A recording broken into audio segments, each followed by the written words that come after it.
Mas pinalakas pa ng prosecution panel ang kanilang paghahanda sa ikalawang linggo ng impeachment trial laban kay Vice President Sara Duterte, kung saan nakatakdang ihaharap ang karagdagang mga saksi sa House of Representatives upang lalong palakasin ang ikaapat na reklamo laban sa opisyal.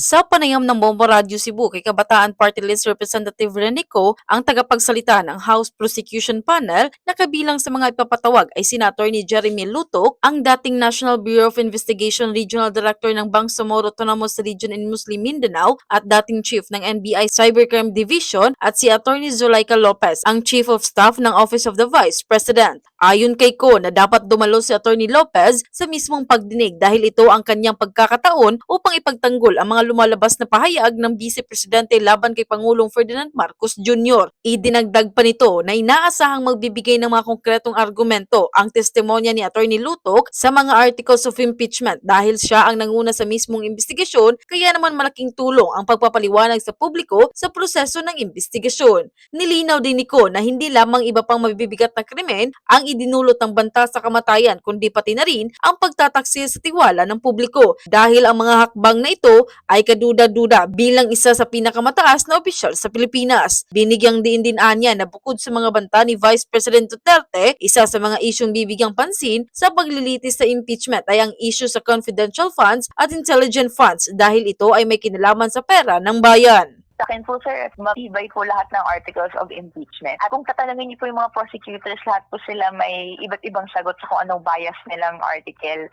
Pero siguro, ang sa akin, mas gusto kong makita yung discussion sa confidential and intelligent. Pero po kasi ng taong bayan yung subject, di ba, of the article of impeachment. Hanggang ngayon ay hindi pa rin natin nakikita at nakakuha ng klarong sagot kung nasaan na yung pera na yun. Na dapat sana ay nagamit para sa benepisyo, ganansya ng mamamayan, pero instead, dineclare for CIF, and ngayon, di natin alam. Mula rito sa lungsod ng Cebu, Bombo Jonah Cañete, and this is Bombo Radio Philippines, the #1 radio network in the country, your trusted source of news and information. Basta Radio, Bombo!